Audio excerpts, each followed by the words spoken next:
Hello, I'm from Sweden, but unfortunately I'm not much of a Viking. But fortunately, Boromir is. Well, not that Boromir, but the Boromir from the animated version of Lord of the Rings. So today I'm gonna be making the scene from that movie, when Boromir so bravely sacrifices himself to save Merry and Pippin from certain death. So as you can see, my hands have started working on an armature for Boromir, despite me still being in the preamble. I bent the armature into a quite laid-back pose, because Boromir is gonna be leaning against a tree, or perhaps do a sassy walk, I've not decided yet. When the armature had been safely secured in my sculpting handle, then I wrapped it in some aluminum foil before it was time to start to add some clay. I started with some Fimo Soft as a base layer that I covered the entire thing in, because Fimo Soft is a quite sticky clay that will help the other clay stay in place a bit better. And when that was done, then I took out my Super Sculpey Medium, which is a clay that I'm gonna be using for everything else, kind of.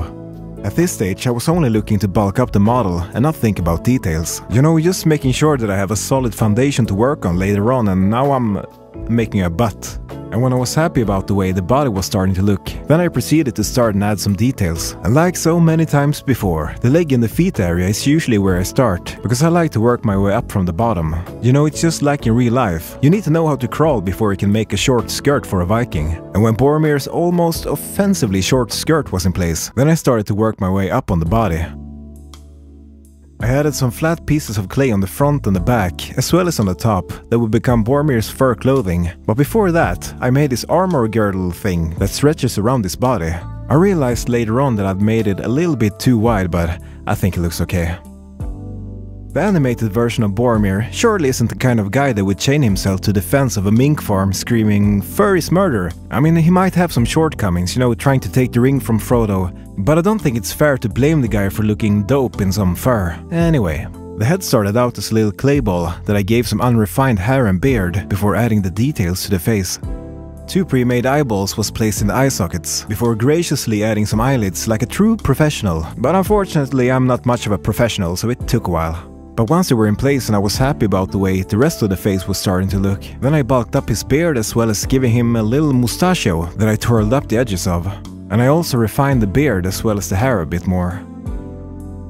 I gave Boromir a helmet, looking like it's straight out of World War I, but as previously mentioned, this version of Boromir is a Viking, and as everybody knows, all the Vikings had horns on their helmets. You know, it's widely regarded that the Vikings' horns represented strength and courage. Get out of here. Not to toot my own horn too much, but I think Boromir is starting to look quite nice. And speaking of tooting a horn, that's actually something that Boromir is quite proficient at. So without any further ado, I present you the Horn of Gondor. And when the horn had been attached to a hand I made off camera, which in turn was attached to the arm, then I covered up the seam between the arm and the hand with a little wrist guard. And then the only thing left to do was to make Boromir's sword. But I mean, just look at that sorry excuse of a sword. I have a couple of things to say about it. Maestro, take it away. Boromir's sword is a piece of crap. I mean, just look at it for fuck. He'd be better off fighting those orcs with his hands. I have a small question. Couldn't Denethor provided something better for his son? That sword is the only reason why Boromir died. Alright, I needed to get that off my chest, but Boromir needs to get something in his chest. 3 arrows to be more precise. So I took great pleasure in poking the 3 arrows into Boromir's chest. And when that was done, well, then Boromir was done. But we need someone to shoot the 4th arrow. So let's make an orc.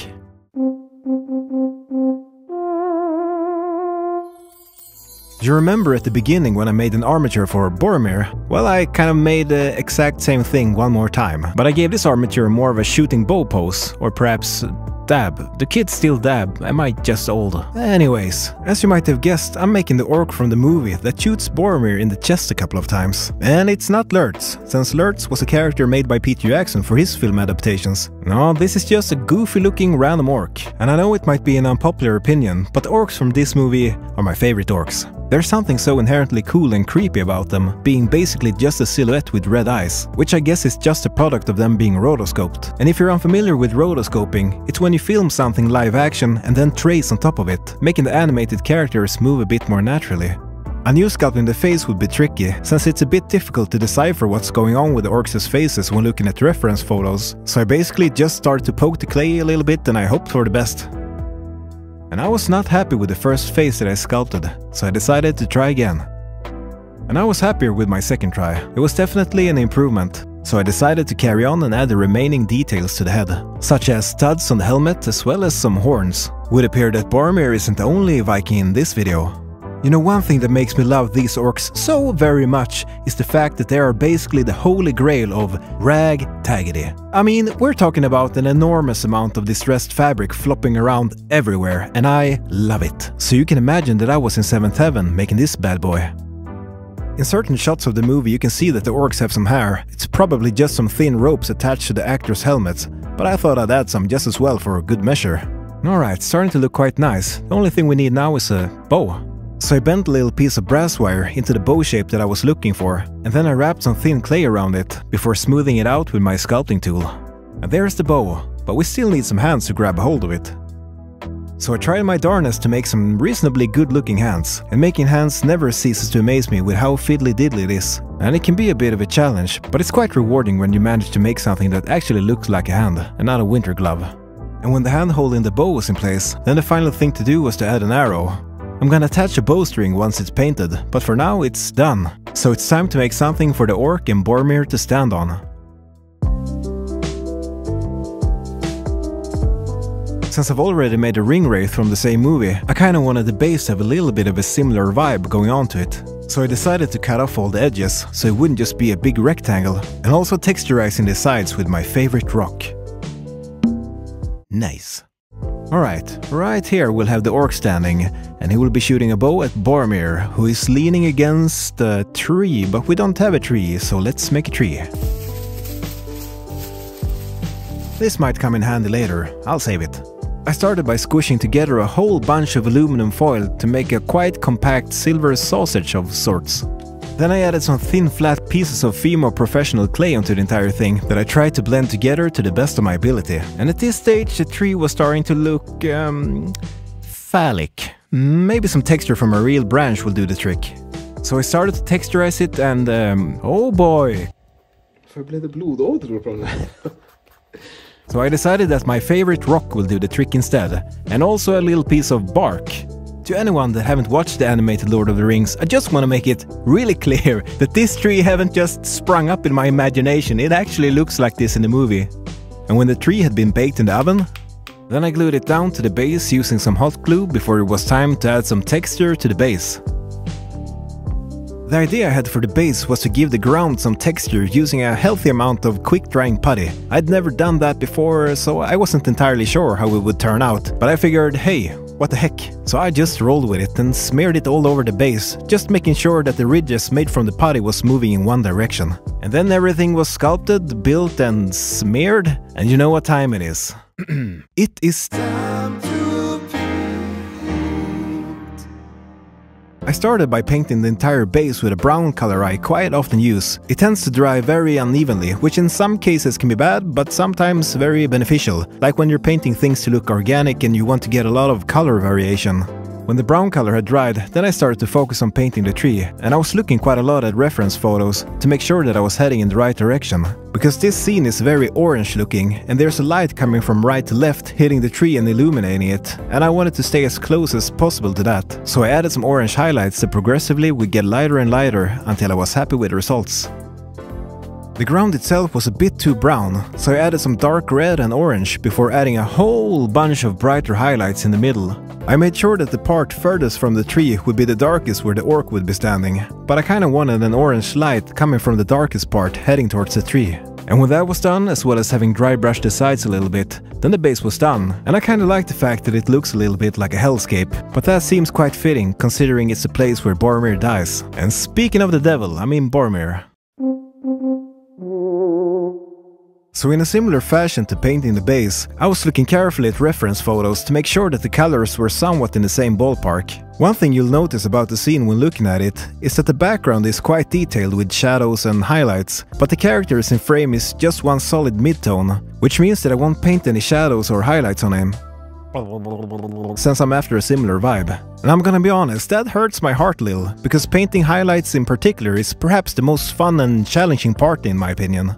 I was actually considering doing some more detailed painting on him at first, but I felt like the overall look of the diorama wouldn't be what I was looking for. So for the sake of art, I restrained my urges. I settled for mid-tones. Oh well, anyway, I think Boromir is looking quite nice, so it's time to paint the orc.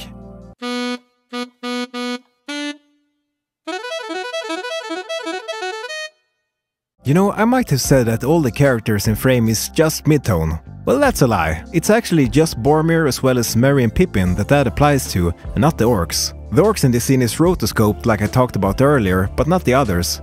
And I'm no expert in rotoscoping as to why this happened, but the orcs actually have highlights and such. Maybe someone in the comments can explain it better than a bumbling Swede recording voiceover in the middle of the night. Just as sculpting the orc was tricky, so was the painting, but for other reasons. It was a bit of a psychological dilemma, when looking at pictures of the orc and seeing that the colors is 80% black, and looking at the sculpture and feeling like 80% black will just look boring. So it was a lot of back and forth thinking about how much color I could add to make it look interesting, and without losing the overall feel of darkness that I wanted the orc to have. But in the end I'm quite happy about the way it turned out. The final thing to do before the orc was done was to add a bowstring, which I made by using a little piece of black sewing thread. And finally, it was time to add Boromir as well as the orc to the base. So thank you so much for sticking around to the end of the video, please consider subscribing if you haven't already, and I will see you again really soon. Here are the final results.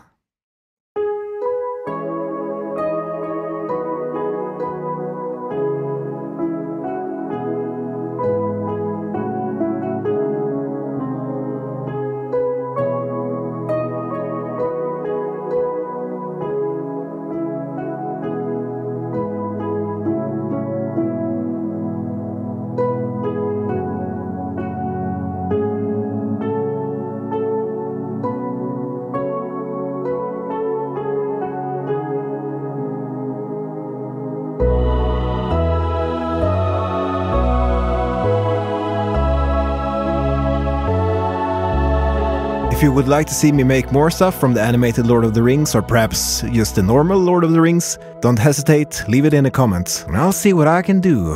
And goodbye.